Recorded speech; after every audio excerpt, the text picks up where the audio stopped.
I'm John. And I'm Ted. We're back. Yes, we are. And we suck at video games. We do suck at video games. Though that last display kind of proved not to be true. It's more of a case for us of, do we find a game enjoyable? Then we're probably going to be playing it a lot and getting good at it. Yeah. Because both of us struggle with things we don't like. Yeah. I'm notorious for like literally I didn't like the mechanics of Dark Souls, so I never played it. And now we're gonna play it on the channel because I suck at it. And I want to see you play it I love the Souls games because of the challenge it gives and the emotional release of beating a section that was difficult, and the feeling of progress is like an emotional payoff for me. Yeah. See, like that's not a that's not a thing for me. Like I don't feel accomplished when I like beat a big boss. I feel accomplished when like I hit story beats. Which is very hard to find. And yeah, Dark Souls doesn't have story beats. Like it legitimately doesn't. Unless you're going to look for it, which is kind of hard to do.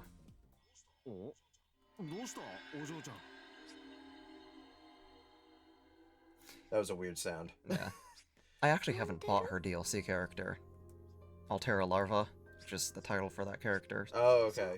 I think she has a slightly different move set than actual normal adult Altera. Okay, that's interesting. I actually like, from what the footage I've seen, I like her moveset more than base Altera, which is weird.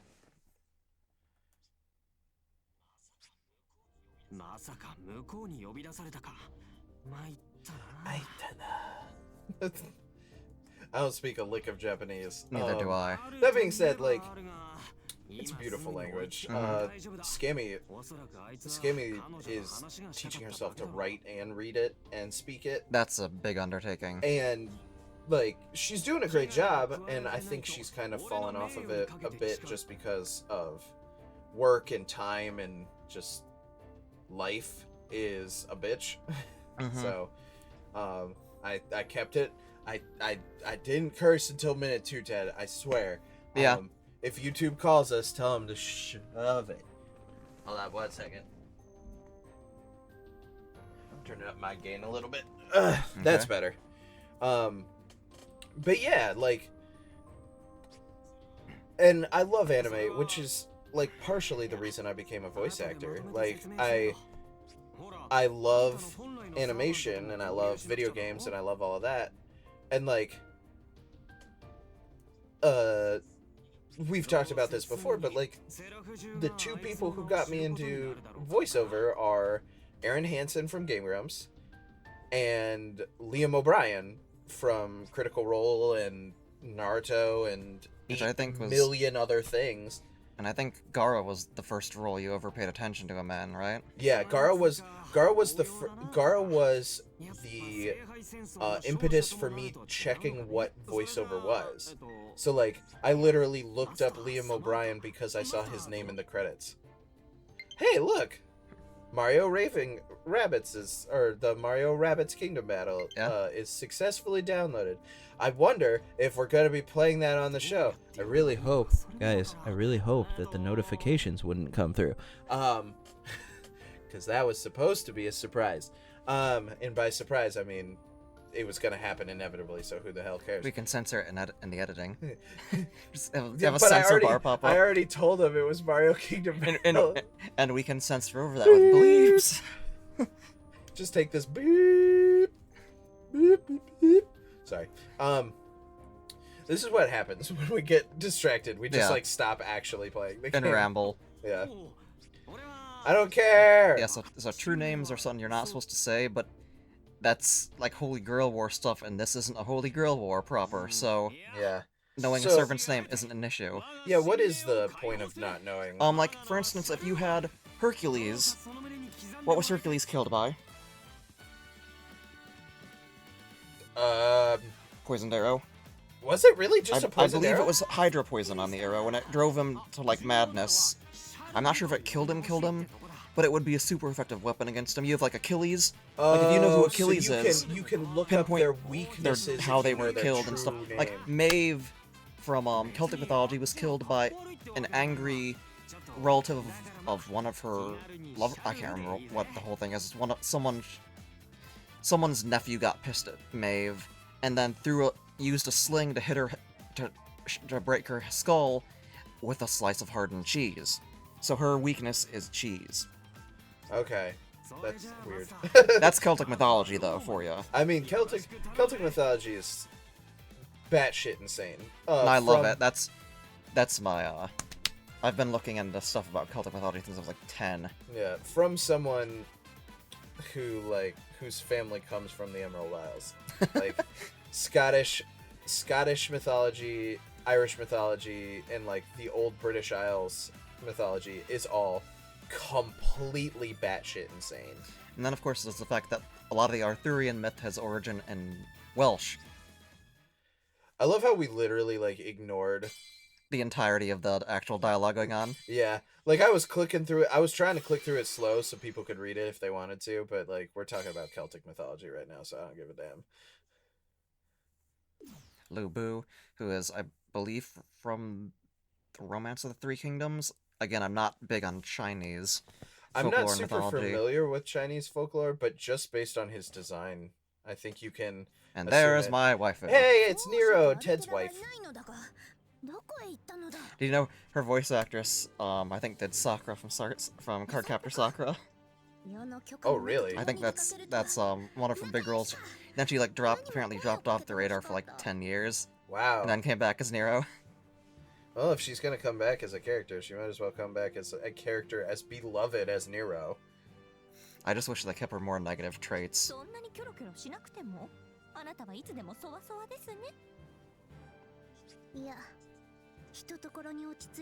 Sorry, we're listening to them talk in Japanese. Yeah, that's We both got really quiet for about 10 seconds there, but it's just because we were listening. Like, also, like, look at how... God, I fucking love the art Yeah. for Fate. Like... Tomomo looks so mad right now. She looks so irritable. Well, that's kind of part of her thing, besides wanting to be the ideal wife, is she's a very spiteful woman. I legitimately, like, I played Grand Order for a while, and then I got tired of the gacha mechanics, so I can't blame you. stopped playing. That was really bad recently. I spent $160 to try to get Swimsuit Hero, Yeah. who I did get, thankfully. God, you'll have to show me the art, just because, like, all of the art for Nero is so ridiculous. Like, Her Noble don't get me wrong, Phantasm and her Swimsuit Noble Phantasm is amazing. it's insane. Like, the art, like, don't get me wrong, I love Fate, but there is a level of, like, I am going to sexualize the fuck out of every single female character Yeah. in the Fate series, period. And, like, don't get me wrong, they're all very cute, and I'm sitting over here like, alright, so, like, Tomomo, can you put a shawl on or something? Not Well- because, like, she should be able to wear whatever she should be able to wear, but, like, my god. That Like, looks like it's gonna fall off. yeah, exactly. A breeze could knock that off of her. Ugh. Ah, but she has magic to keep it in place, so... Oh, okay. Hey, look, it's me. Who is this? What do you call Merlin in this series? The Dick Wizard? Care to explain why he's called the Dick Wizard? Because in this series, Arthur Pendragon is a woman. Arturia Pendragon, or Arturia, or if you want to be evil, Altria. Screw you if you want to say it that way, by the way, it's super annoying. Which is also the official translation used in Grand Order, so screw you, Nasu, for making us use that. Or whoever was in charge of that decision. But, basically she needed an heir, and Merlin was like, hey, guess what? You got a cock now use it on your wife, Guinevere. And instead, Morgana... That's why he's called the Dick Wizard, is because he literally gave a female character a dick. so she could have a child. with her wife. Oh my god, this is fucking ridiculous. That's the actual story. As close as I can find out, yeah.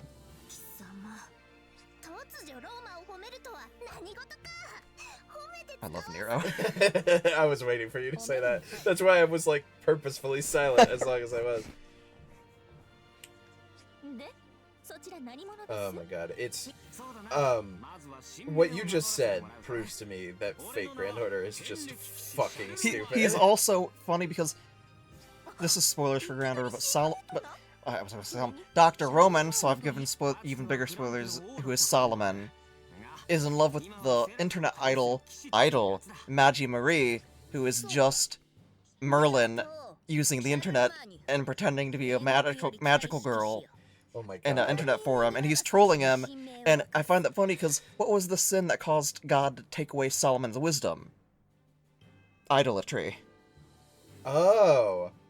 That's really clever foreshadowing, is his love of internet idols. That's really funny.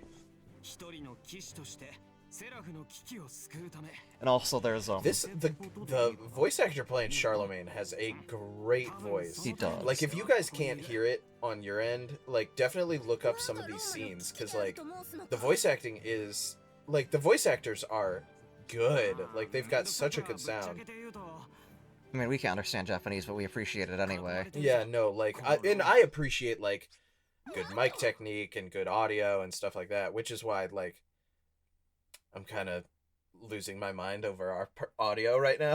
Well, I mean, we're just starting out, kind of, yeah, so... And, like, granted, we don't have a dedicated space for this yet, so, like, eventually I want to drown this entire basement in enough, you know, soundproofing that we will sound amazing from wherever we are. Mm-hmm. But, for right now, it's just gonna be whatever. And yeah. I gotta keep adjusting the gain and all of that stuff, just because, and I'm talking about this because it's something I'm passionate about, so I apologize if I'm losing all of you. But like, no, keep going. Audio is so important to like YouTube specifically, but like also I'm gonna, when we do our series on the hero's journey and when we do our series on Dark Souls and stuff like that. Yeah. Because we're planning on doing more analysis videos as well. Like John said, I'm currently working on the script for a video on the hero journey as Byleth. Of course, it's going to be through the Golden Deer because it's the route I played and have beaten. Yeah. And Fire Emblem Three Houses. But sorry, I interrupted you. Go on. No, you're fine. And like I'm gonna be teaching him about like how best to stay on mic, how to not drift off of mic, the best way to avoid plosives, which is like the hard P sounds, the hard B sounds, all the hard consonant sounds. And yeah, like, it's just something I'm really passionate about, and I really love teaching people what I know. Voiceover's a real passion for me, and like, I'm hoping, I have no idea if this is ever gonna pan out because neither of us have any fucking time. Yeah. I want to do like a Critical Role style, like all voice actors in Taldore, just like the Critical Role, the campaign 1 was in, and just kind of like not take advantage of what Critical Role has done in that sphere, but like kind of pay homage to it, because like, again, Critical Role is like, all of those voice actors I super look up to, and I really want to make something as an homage, as an almost thank you to like all of the stuff that they did for me. So I'm gonna be studying the Taldore guide for like the next, I don't know, probably 6 months to a year to make sure I have it bogged down in my brain, and then Ted and I are gonna try and write a campaign and see what happens from there. And then the players will inevitably completely throw it off the rails, because Yeah, that's what players because do best. that's what D&D is about, is improv. Yeah. A moving fortress. I'm not gonna do her voice because you'll get mad at me if I do her voice. Like, it's one of those things where I don't mind. Just gotta keep doing Charlemagne, though. You at least need to read something of this, or... Yeah. Well, I mean, and I'm purposefully staying on their dialogue long enough that people can read. Yeah. Jesus Christ, it's a lot of dialogue. Like I said, it's a text-heavy game. It's a very text-heavy game. I was expecting, like, Fire Emblem Heroes is like 5 minutes of text, 30 minutes of gameplay, 5 minutes of text, 30 minutes of gameplay, one, like, a 10-minute CG cutscene. The later levels get more, gameplay. Okay. But since it's early on, they're explaining the story Yeah. and, like, where they're at. Tomomo has, like, the straight-up, like, classic anime girl with fox mouth going on right there. In that little avatar picture. Why does he have hair like that? To quote Yu-Gi-Oh! Abridged, what the hell is wrong with his hair? It's anime? Yeah, that's true. It's just all there is. Elizabeth Bathory. And there's an interesting thing is that she has dragonoid features. And what's interesting is that the Bathory family in actual history claimed that they were descendants of members of the Order of the Dragon, which is the same group that Vlad the Impaler's father and he himself, by extension, was a part of. Hi, Tomomo. So they claimed that, and they were like these big group of knights, a chivalric order, and so the Bathory family claimed descent from them. I don't know if that's why she has dragonoid features, but I assume it's one of the reasons. Yeah. Was it Gaijin Goomba? Who was it who did... I was just, like, scrolling through YouTube, and, I think it was Gaijin. Oh my god, they have fucking dorms. Yeah. Sorry. I think it was Gaijin who was talking about, like, what Tomomo is actually like. Yes, he did do a video on that, yes. Okay. It was a fun video to watch, I enjoyed it. Well, shit, we're already at the 17-minute mark. We may want to call it here in, like, 10 minutes. And we'll since we're still early in the game, like, we'll call it, like, we'll call it just, like, yeah, running around and having fun times or whatever, and getting used to the world. Starting battle gear. You'll get much better ones if you get, like, when you get an S rank, you get the, I don't think you get the Mystic Code, but you get the recipe for it. And just to play through on normal difficulty for me, I was able to make just about everything and never have to worry about money shortage. Okay. So here we can get to the first proper level. So let's call it here, and we'll start a second episode, third episode. Third episode? Episode 3. Yep. Alright, checking out. See you later, guys.